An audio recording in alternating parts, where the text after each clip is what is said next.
sejarah akan berulang. Demikian ungkapan lama yang bisa menggambarkan rangkaian peristiwa demi peristiwa di tanah air kita, Indonesia.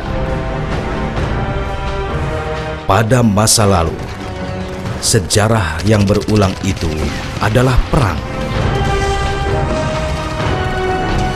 Perang berebut sumber daya alam di Nusantara. Perang di antara bangsa-bangsa Eropa. Portugis, Spanyol, Perancis, Inggris, dan Belanda. Sampai kemudian Jepang datang menghancur leburkan penguasaan bangsa-bangsa Eropa, terutama Belanda, yang berabad-abad menguasai Nusantara.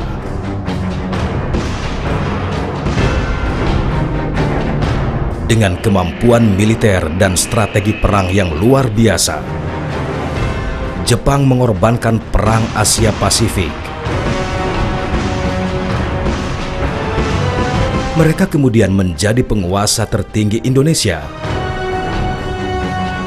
Namun kehadiran Jepang ternyata tidak membuat rakyat Indonesia jadi lebih baik.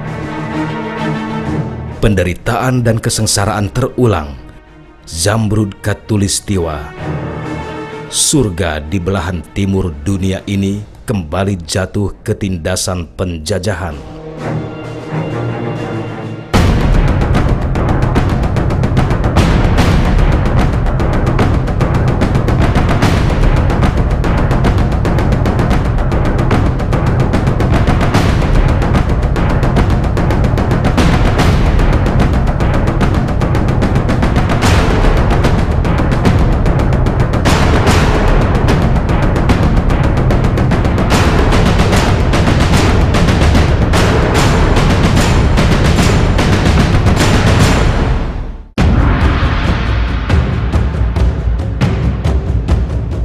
Maret 1942, Belanda secara resmi menyerah tanpa syarat kepada Jepang.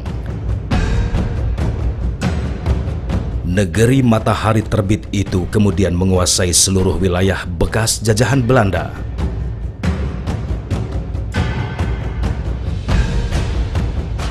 Sebagaimana serangan dan perang yang dimenangkan secara kilat, Jepang juga segera menjalankan kebijakan-kebijakan yang menguntungkan mereka.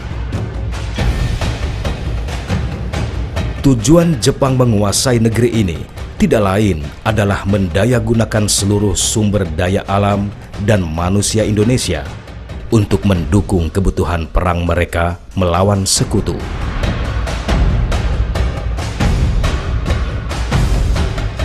Perang total di Asia Pasifik ini memaksa Jepang menggunakan seluruh strategi untuk memikat bangsa Indonesia. Jepang kemudian menyatakan diri sebagai saudara tua sesama bangsa Asia yang berhasil mengusir para penjajah Eropa. Slogan propaganda perang yang paling terkenal adalah Jepang Pemimpin Asia, Jepang Pelindung Asia, dan Jepang Cahaya Asia. Satu, kedekatannya ras dia pakai kan, ras Asia lah gitu kan. Kemudian kedua, budaya ya. Kita sama-sama budaya timur gitu kan. Kita sama-sama menghormati nenek moyang gitu kan. Gitu kan. Kita sama-sama beragama. Jepang Shinto, Indonesia Islam, segala macam itu gitu kan. Nah itu artinya itu ada kesamaan yang membedakan dengan Barat, dia bilang begitu.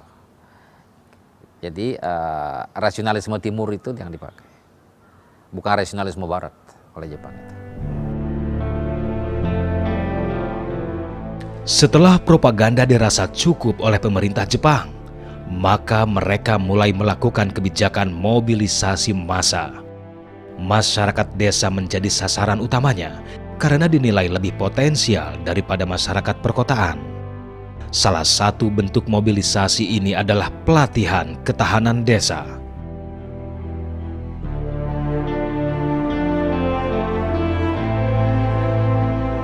Pada 29 April 1943, Jepang membentuk Seinendan dan Keibodan. Seinendan atau Barisan Pemuda hampir mirip dengan Karang Taruna pada saat ini.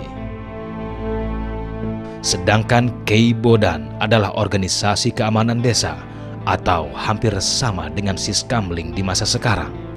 Seinendan bergerak lebih ke arah pembangunan pemuda dengan memberikan pelatihan-pelatihan kemasyarakatan, bimbingan fisik dan mental, serta keterampilan. Pada Agustus 1943, pemerintah Jepang memasukkan pendidikan militer pada Seinendan karena berubahnya situasi perang yang dialami Jepang. Keibodan berada di bawah Departemen Kepolisian Jepang. Layaknya organisasi kepolisian, Keibodan dilatih berbagai dasar ilmu kepolisian, seperti latihan fisik, baris berbaris, hingga latihan perang menggunakan bambu runcing. Tugas Keibodan pada awalnya adalah menjaga keamanan lingkungan desa dan perpanjangan tangan kepolisian Jepang. Ya, segala rupa hal-hal yang pada saat itu adalah usaha dalam negeri untuk memajukan ya gerakan rakyat ini, ibu-ibu segala rupa. Nah, hal ini sebetulnya membuat kedekatan di antara bangsa Indonesia dan homogen, hampir merata. Sehingga ya, termasuk juga para pemimpinnya, raja-raja, sultannya segala rupa dilibatkan seperti itu, menguntungkan pemerintahan Jepang. Jadi bisa bikin satu sistem yang utuh dan siap. Antara lain, kalau ya usaha-usaha melakukan, kalau adanya musuh, ya kalau ada bahaya musuh pakai kentongan segala rupa, termasuk ini kan kalau ada kebakaran dan sebagainya. Tapi secara tersirat tuh kan, kalau ada satu orang berani untuk melawan Jepang, ketahuan sebentar, ketahuan. Langsung dipenjara, bahkan bisa diserahkan oleh rakyat sendiri. Ini orang melawan pemerintah Jepang, kan begitu.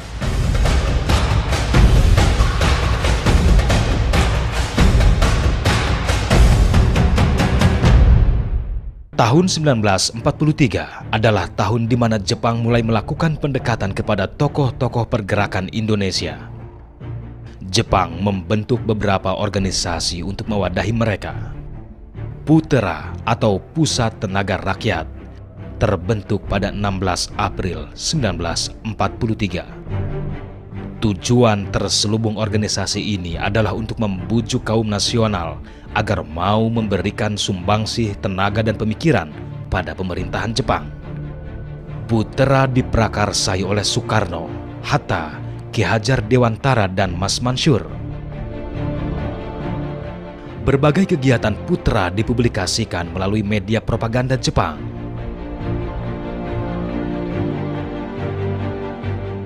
Jepang juga mengajak tokoh pergerakan Indonesia untuk duduk dalam pemerintahan.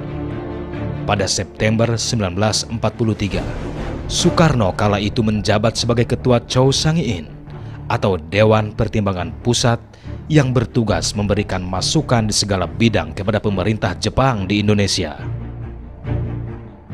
November 1943, Chow Sangiin meminta Jepang untuk memperbolehkan bendera merah putih dikibarkan di Indonesia dan lagu Indonesia Raya dinyanyikan. Indonesia Raya mulia mulia, tanahku negeriku yang kucinta. Indonesia Raya mulia mulia, hiduplah Indonesia Raya. Namun permintaan ini ditolak Perdana Menteri Jepang Hideki Tojo. Soekarno, Hatta, dan yang lain kerap menggunakan organisasi Jepang ini untuk merundingkan kemerdekaan Indonesia dengan para pejuang bawah tanah seperti Syahrir. Ada informasi bahwasanya para pemimpin bangsa ini senantiasa memperhatikan perjuangan bangsa Indonesia untuk lepas dari penjajahan Jepang. Strategi yang mereka bikin adalah ada usaha perjuangan di atas tanah dan perjuangan di bawah tanah. Ada pertemuan pada zaman-zaman awal lah Jepang ada di Indonesia. Karena Syahrir itu kan dibuang ke Maluku ya, ke Banda itu. Ya. Itu Syahrir bersama Hatta kan. Keduanya itu sangat dekat, mereka berjuang bersama. Tapi ada informasi kalau ketiganya pernah bertemu dan Soekarno-Hatta akan berjuang di atas tanah, Syahrir dan kawan-kawannya akan berjuang di bawah tanah. Artinya apa? Tetap melancarkan perjuangan melawan Jepang dan tidak sudi untuk bekerja sama dengan Jepang.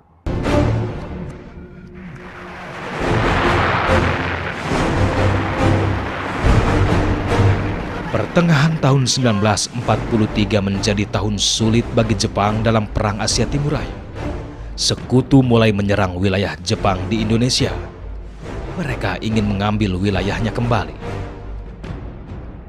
Kondisi ini tidak hanya membuat Jepang merasa terancam.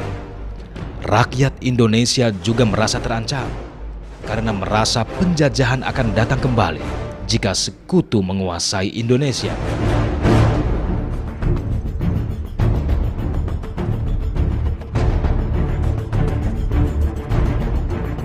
Gatot Mangkupraja dan beberapa tokoh ulama Islam meminta kepada Jepang untuk membentuk tentara sukarela dan meminta Jepang melakukan pelatihan militer pada pemuda Indonesia. Jepang pun mempercepat usaha mobilisasi rakyat dengan membentuk organisasi-organisasi militer. 3 Oktober 1943, Tentara Sukarela Pembela Tanah Air atau PETA terbentuk. Yang pertama itu adalah PETA, Tentara Pembela Tanah Air. Yang kedua adalah Hizbullah, ini dari Islam. Yang ketiga pelopor. Pelopor ini juga mendapat pelatihan intensif agar bisa berlaku sebagai militer profesional. Mereka kemudian di dalam Revolusi Indonesia tahun 45 sampai 49, ya kan, nggak tanggung-tanggung sudah sebagai tentara profesional, sudah memenuhi syarat. Nah itu membuat Belanda juga kalang kabut untuk melawan mereka. Di mana sebelumnya nggak mungkin terjadi. Orang Belanda itu kan mengerti kesetiaan bangsa Indonesia.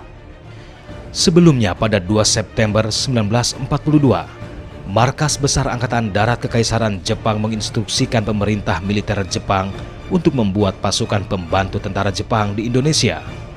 Pasukan ini diberi nama Heiho. Tugas pasukan ini melakukan pekerjaan kasar yang sifatnya membantu pasukan militer Jepang di Indonesia. Namun pada tahun 1943, seiring memburuknya kondisi peperangan, Heiho dipersenjatai dan dilatih perang oleh tentara Jepang. Hingga 1944 awal, jumlah pasukan Heiho lebih dari 30.000 orang yang tersebar di seluruh Indonesia. Jepang mengirim sebagian dari mereka untuk membantu pertempuran di Burma dan Morotai. Selain militer, Jepang juga memperkuat mobilisasi sipil di tingkat desa dengan membentuk Tonarigumi pada Januari 1944. Sistem ini sama dengan sistem rukun tetangga dan rukun warga seperti pada masa sekarang.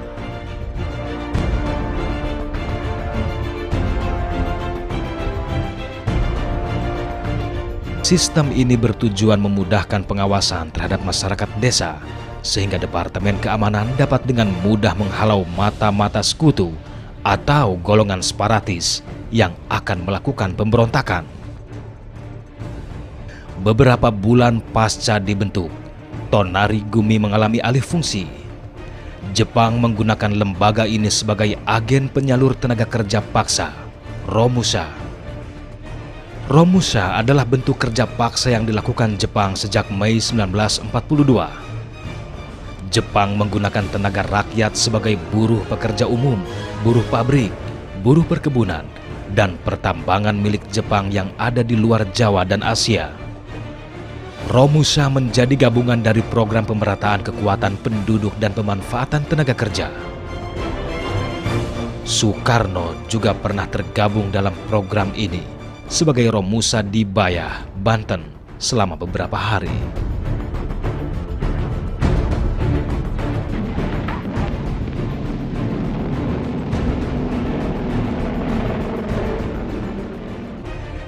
Tahun 1944 menjadi tahun yang sangat sulit bagi Jepang. Filipina, Papua Nugini, Morotai telah direbut kembali oleh sekutu. Jepang telah kehabisan amunisi perang, pasukan, dan kebutuhan logistik. Pada 7 Desember 1944, Perdana Menteri Jepang Jenderal Kuniaki Kaiso menjanjikan kemerdekaan bagi Indonesia kelak jika Jepang berhasil memenangkan Perang Asia Timur Raya. Jepang mengeluarkan janji ini untuk lebih memotivasi kinerja rakyat Indonesia. Jepang lantas meminta Indonesia membentuk Badan Penyelidik Usaha-Usaha Persiapan Kemerdekaan Indonesia atau BPUPKI. Hal ini dilakukan agar Jepang dapat lebih mengontrol pergerakan kemerdekaan dan lebih meyakinkan rakyat bahwa janji kemerdekaan Jepang memang benar-benar akan terwujud. 1 Maret 1945, BPUPKI terbentuk. Pada 7 Agustus 1945, BPUPKI dibubarkan karena telah menyelesaikan tugasnya merancang Undang-Undang Dasar bagi Indonesia. BPUPKI digantikan dengan Panitia Persiapan Kemerdekaan Indonesia atau PPKI. Soekarno menjadi ketua, Hatta menjadi wakil, dan Dr. Rajiman Wedyodiningrat sebagai penasehat. Pada tanggal 9 Agustus 1945, Jenderal Terauchi mengundang Soekarno, Hatta, dan Rajiman Wedyodiningrat ke Dalat, Vietnam. Terauchi akan melantik ketiga petinggi PPKI sekaligus mengadakan perundingan kemerdekaan. Terauchi sebagai wakil Jepang berjanji akan memberikan kemerdekaan pada Indonesia pada tanggal 24 Agustus 1945.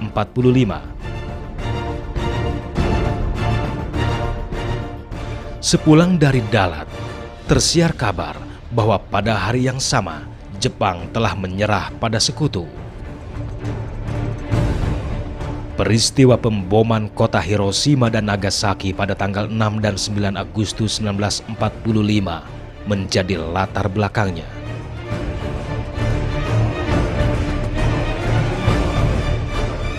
Kondisi Indonesia saat itu masih diduduki pasukan Angkatan Laut Jepang, namun terjadi kekosongan pemerintahan. 17 Agustus 1945, Soekarno dan Hatta akhirnya memproklamasikan kemerdekaan Indonesia. Enggak, saya tidak pakai istilah Jepang memberikan kemerdekaan ke Indonesia. Itu salah saya kira.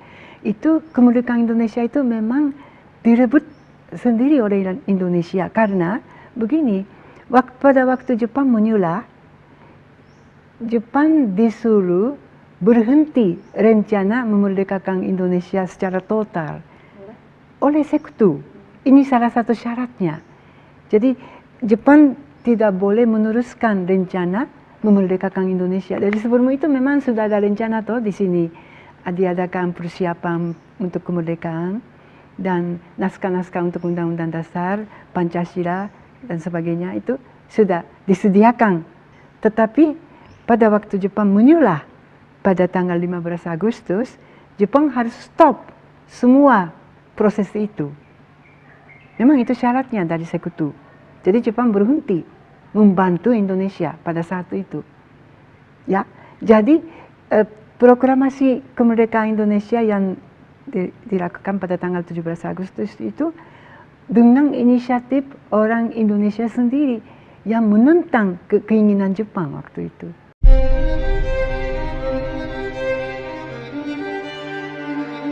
Kemerdekaan Indonesia telah berkumandang, namun perang akan kembali terulang.